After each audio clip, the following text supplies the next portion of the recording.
4e round de cet Open du LMC. On est actuellement à 1,5 sur 3 avec le bail qui a été posé à la ronde précédente.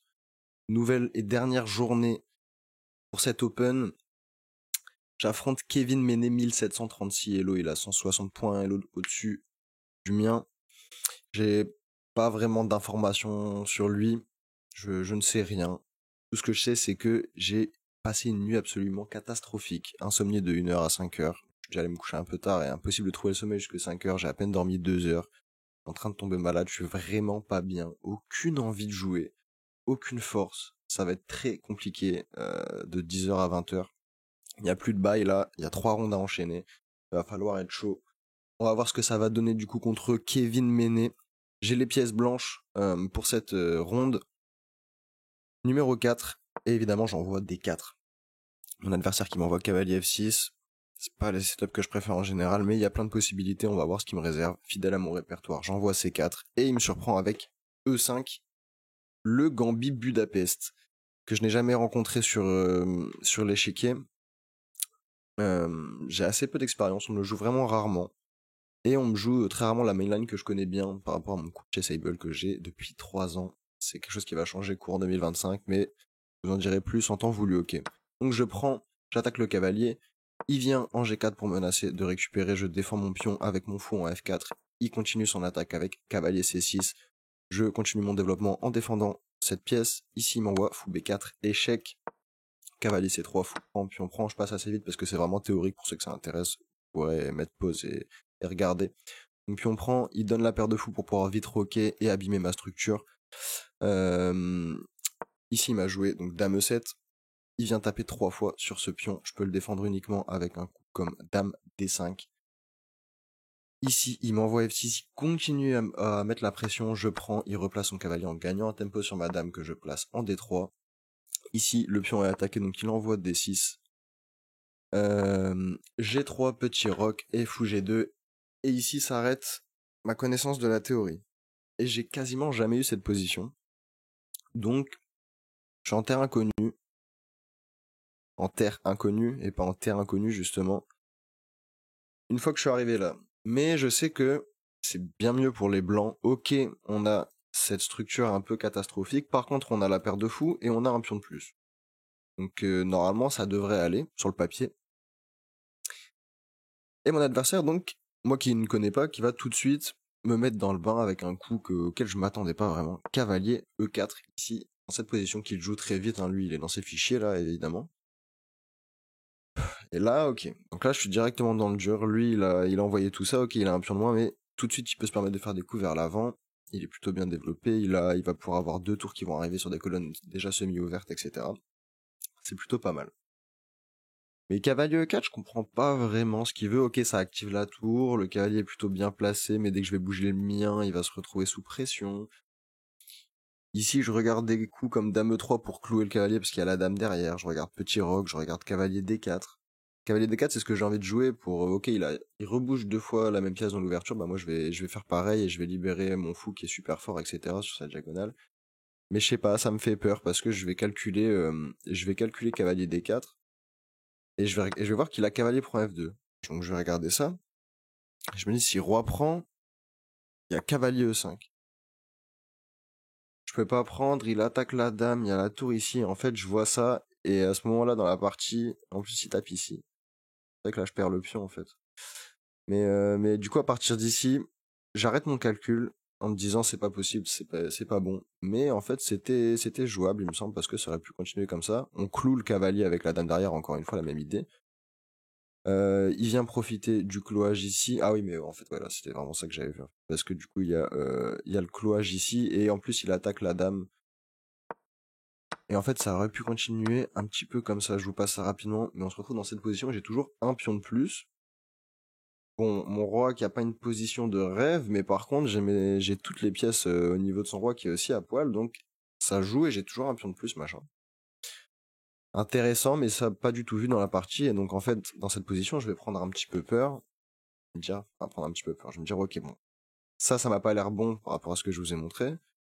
Et donc, je vois pas trop ce que je peux faire d'autre. Ça m'embête un peu parce qu'il y a son fou qui va venir se mettre en face de madame et tout machin, mais vas-y, je mets mon roi à l'abri. Et on verra après. Au moins ça c'est fait. Donc je fais petit roc, et ça manque pas mon adversaire qui m'envoie fou F5. Donc j'ai pas mal tanké pour petit roc, hein. J'ai tanké au moins, parce que j'ai tout joué absolument tempo, et j'ai tanké, je sais pas, 6, 7, 8 minutes au moins sur le coup précédent. Il m'envoie fou F5 et je recommence à tanker parce que, en fait, j'avais vu ce coup machin, mais je savais pas ce que j'allais jouer, et je commence à me dire, mais putain, je peux peut-être jouer cavalier H4. Je peux peut-être jouer cavalier H4, je vais taper ici, j'active là. Et là, je vois G5. Je me dis, oh putain, G5, fourchette, machin. Je vois ça, et là, je commence à paniquer, et hop, ça brouille un peu mon esprit, et je vais essayer de regarder un peu. Donc je vois qu'on peut faire cavalier prend, attaque la dame. Après, il y a tour prend. En fait, je vois à peu près ça, je me dis, putain, mais ça marche pas, c'est pas possible, il y a mon fou qui attaque et machin. J'arrive pas à calculer convenablement, parce qu'il y a plein de trucs. Et en fait, je pense que les blancs sont carrément mieux. Ça peut continuer sur du dame prend e4, dame prend e4, fou prend, puis on prend, et fou prend tour par exemple s'il prend, et en fait on va gagner du matos. Et sur cavalier h4, il y avait aussi potentiellement, il me semble, du tour à e8, et en fait ils finissent leur développement, et si moi je viens prendre, il prend par exemple. Sinon il y avait du dame d5, en fait, enfin bref. Il y avait vraiment plein de possibilités. Et je vais pas réussir à calculer un truc concret, d'aller jusqu'au bout, sur cavalier h4. Et donc, je vais tout simplement me dire, ok, ce coup-là n'est pas bon, sur fou F5 ici, excusez-moi. Ok, ce coup-là n'est pas bon. Qu'est-ce que je fais du coup?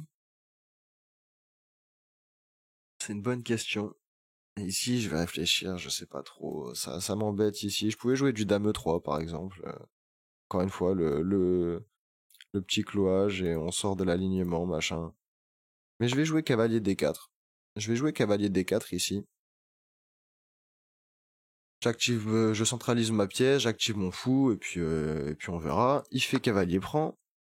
Et là, je me dis, ok, je voulais faire pion prend à la base, mais je me dis, putain, si je fais pion prend, je garde le cloage ici, et il y avait un truc qui m'embêtait, c'est qu'il pouvait juste, faire des découvertes directement, machin. Donc je me dis, ok, je reprends de la dame, comme ça je sors de ce cloage-là, tout va bien. Et mon adversaire qui me joue tempo B6.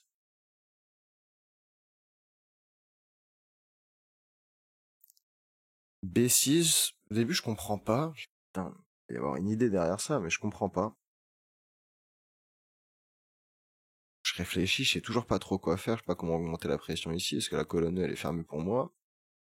Je sais pas trop quoi faire dans cette position. Donc je vais envoyer un coup un peu timoré, on va dire. Et je suis perdu, donc j'envoie tour E1. J'envoie tour E1, je me dis je mets la tour en face, à un moment je vais essayer de le chasser, je peux avoir des idées de F3, E4 par exemple, pour vraiment prendre le son. Je me dis ça. Après avoir tanké une petite dizaine de minutes, hein, j'ai essayé de prendre mon temps, parce que en fait mon cerveau avec la fatigue, etc., j'arrive à rien. C'était vraiment très compliqué cette journée-là. Et ok, donc je fais tour F1 en me disant, bah après je pourrais moi aussi peut-être centraliser ici, et on verra ce que je peux faire, quoi. Il fait tour A8, il termine son développement, et je mets en place le plan dont je vous ai parlé. Je fais F3 pour chasser le cavalier, je vais vouloir jouer E4 et venir prendre le centre, comme ça j'ai la paire de fous, je vais essayer de mettre mes pions potentiellement sur blanc pour jouer, moi, sur case noire ou quoi. Je me dirais, vas-y, on va essayer de faire des trucs comme ça, machin. J'essaie de m'inventer une life.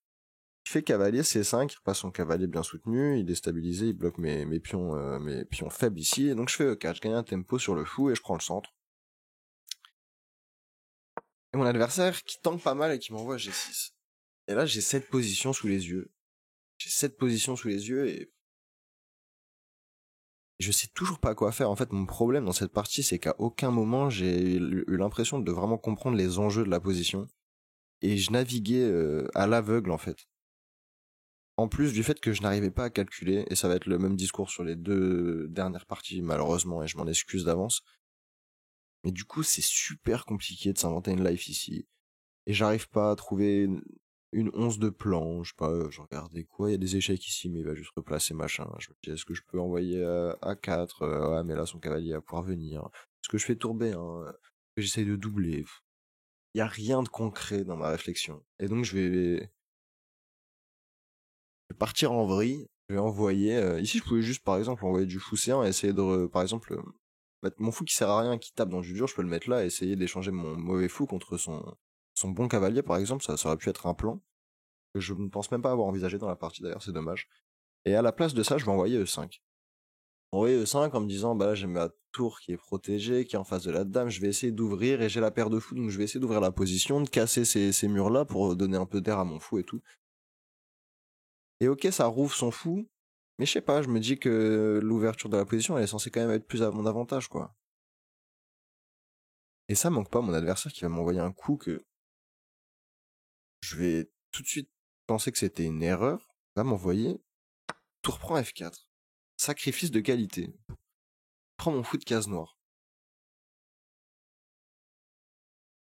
Je vois ça. En plus, ouais, au moment où je découvre ce coup, moi j'étais parti fumer ou me chercher un café, quelque chose comme ça.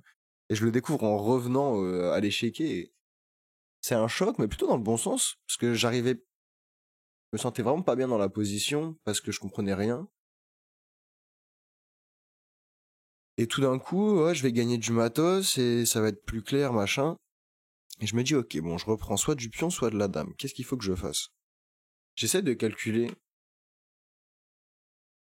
Je pense que je préfère faire pion prend pour vraiment renforcer ce pion-là qui est quand même pas mal fort, etc. S'il prend, je vais pouvoir remettre un peu bien ma structure et pousser avoir un pion passé, machin. Mais en fait, je sais pas, je me dis ça ouvre mon roi, va peut-être y avoir des dames H4, machin. Et en fait, je calcule rien de concret. Je vois juste dame H4, je me dis, ah putain, il vient là, il tape, je sais pas ce que je fais et tout, machin. Et je m'arrête là pour éliminer F4 en me disant, je suis pas obligé de faire ça. Je suis pas obligé de faire ça, je peux ne pas m'abîmer la structure qui est déjà dégueulasse, etc. Et en fait, par ces principes-là, et sans calcul net, je suis parti j'ai éliminé un coup qui était bon. C'était le bon coup, j'ai prends. Que là, on peut continuer, par exemple, comme ça, et s'il échange les dames, là, il se retrouve avec les deux pièces attaquées, etc. Il y a plus les dames, et du coup, l'ouverture du roi est encore moins grave, et puis regardez-moi ce centre, quoi, bref. C'était pas si compliqué à calculer, un truc comme ça, hein. Mais non. Vu que je suis complètement dans les vapes, je vais voir ça, je vais voir ma structure de pion, je vais me dire non, et je vais prendre de la dame. Je vais prendre de la dame, et du coup, il va m'envoyer tempo, un coup que j'avais même pas vu. Parce qu'en fait, j'ai éliminé ça, je me suis dit, bon, bah, je reprends de la dame, et c'est tout. J'ai même pas calculé dame prend vraiment. Et il m'envoie cavalier D3, et quand je vois ça, je fais, oh non. Oh, là là, mais c'est sûr, je vais perdre. Mais en même temps, vu que j'ai gagné une qualité, il peut bien la gagner celle-ci, on échangera du matos, et potentiellement, je peux gratter nul, ou l'arnaquer en finale, ou quoi. Et en fait, ici, je suis tellement dépité. Je suis tellement dépité que je vais commencer à calculer une ligne. Je me dire, il se passe quoi si je fais pion prend coup intermédiaire? Je prends la dame, moi je prends ici. J'ai un pion à une case de dame, il y a ton cavalier en prise.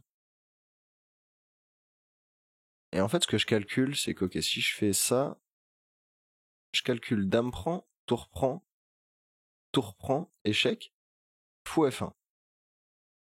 Je me dis, ok, s'il veut sacrifier sa dame sur ma tour pour essayer de me mater machin, ça marche pas. Je calcule ça, et c'est tout, encore une fois, mais quelle catastrophe. Et je me dis, ok, bah vas-y, vu que j'ai fait de la merde là, et que je vais laisser faire ça, je vais essayer de l'arnaquer comme ça, machin, et je prends. Donc là, je suis content parce que je me dis, ok, j'ai calculé, ça marche pas et tout. Et il y va quand même. Il y va quand même, et là, je vois, en fait, je me rappelle, évidemment, la fourchette, elle était sur la tour et sur la dame. Et je me dis, mais putain, mais à la fin, même si j'ai fou F1, il prend la dame. Et donc, de toute façon, perdu pour perdu, je le laisse prendre. Je fais fou F1, il prend. Et là, je commence à me prendre la tête dans les mains, et je me dis, essayer de calculer et me dire, ok, est-ce que je peux faire quelque chose de ce pion? Il est à 2 cases, machin, est-ce qu'il peut l'arrêter? Si je pousse, il fait ça, machin. Mais en fait, je vois si je pousse, il fait juste cavalier E6, il va l'arrêter, et du coup, je prends, dépité. Il fait tour E8 pour l'arrêter. J'envoie C5 pour essayer de l'arnaquer. Je sais pas, je vais essayer de faire 2 pions, machin. Je prends, il prend, et j'abandonne, évidemment, dans cette position. Quelle catastrophe cette partie. Quelle catastrophe cette partie, et ça illustre vraiment trop bien le problème de toutes les games, sans vouloir spoil. C'est que vraiment, mon calcul dans toutes les parties de ce tournoi, même la première ronde que j'ai gagnée, c'est une catastrophe. C'est une catastrophe et il va vraiment, vraiment falloir travailler dessus. Alors, ok, la deuxième journée, etc., j'étais absolument pas en état de jouer, ne serait-ce qu'aux échecs, tout simplement. Donc, je m'en veux un peu moins, mais peu importe. Il y a vraiment il y a vraiment des lacunes énormes qui font que je peux juste pas gagner certains matchs, quoi. Et c'est uniquement du calcul pour le coup, cette partie. Parce que je sors de l'ouverture avec une excellente position, je vois toutes les idées qui sont bonnes, vous allez le voir dans l'analyse, la plupart des choses que j'ai calculées étaient les meilleurs coups ou des meilleurs plans que ce que j'ai fait et dans lequel je suis pas allé parce que j'ai pas eu la puissance de calcul nécessaire pour aller au bout de ma réflexion. Donc en fait, j'ai un bon instinct, je pense, mais une force de calcul absolument ridicule, ce qui fait que je peux jamais le confirmer et que du coup je fais des coups de merde. Et donc là, une des priorités, ça va être de vraiment calculer, de travailler le calcul à fond pour les prochains tournois, pour les prochains matchs, et en tout cas sur les prochains mois, ça va être mon axe de travail principal. Même si je veux pas mal étoffer mon répertoire sur cette année-là, je vais travailler donc des répertoires très profonds et je vais acheter des vrais cours, des vrais livres sur des répertoires. Et à côté de ça, je vais travailler à fond, à fond, à fond le calcul. Parce que là, je m'en veux trop d'avoir raté pas mal de choses uniquement parce que j'ai pas la force de calcul. Et comme vous pouvez le voir, donc l'ouverture vraiment très théorique. G3, c'est le meilleur setup. Et ici, il fallait jouer cavalier D4, ce que j'ai calculé dans la partie. C'est dommage. Et j'ai envoyé petit roc. Bon, c'est pas la fin du monde, mais au moins mon roi était à l'abri, etc. Fou F5 est une erreur à cause de cavalier H4. Ce que j'avais essayé de calculer dans la partie, mais que j'avais pas réussi. Et c'est pas le dernier moment où c'est arrivé, il me semble. Hein. On va passer ça relativement rapidement. Donc le plan de F3, E4 et tout, c'était plutôt bien, donc ça c'est cool. Ça, je suis plutôt content. Et là voilà, c'est ce que je vous ai dit, il fallait recycler le fou ici. Moi j'avais un bon centre, son fou était hors jeu. Là je l'ouvre et en fait, comme on a vu, il y a pas mal de problèmes ici. Et ça c'est une erreur. Et je me suis fait peur tout seul. La punition c'était de prendre du pion, mais je vais reprendre de la dame. Donc c'est pas la fin du monde, c'est toujours proche de nul, mais là c'était vraiment gagnant en fait. Parce que là, justement, il va récupérer le matériel. Et là, quelle erreur. Fallait juste accepter qu'il reprenne. Et à partir de là, bon, rien à espérer. Donc, un petit peu frustrant, mais ça arrive. Ça arrive. Ça illustre bien ce sur quoi je vais devoir travailler. Donc ça, c'est cool. J'ai une partie référence dans un Gambit qui peut être un peu tricky, etc. Donc ça, c'est génial. Je devrais être beaucoup plus à l'aise si je dois affronter à nouveau ce Gambit. Donc il y a du positif par rapport à ça. On va pas s'arrêter là-dessus, on reste positif. On prend de l'XP, même sur les parties de merde comme ça, il y a toujours du bon à en tirer. Et c'est sur ces belles paroles que je vais vous laisser. N'hésitez pas à vous abonner, à commenter, à liker, vous connaissez. La vidéo vous a plu, ça fait super plaisir. Et on se retrouve très bientôt pour la 5e et avant-dernière ronde de Stop du LMC. Ciao, ciao, ciao.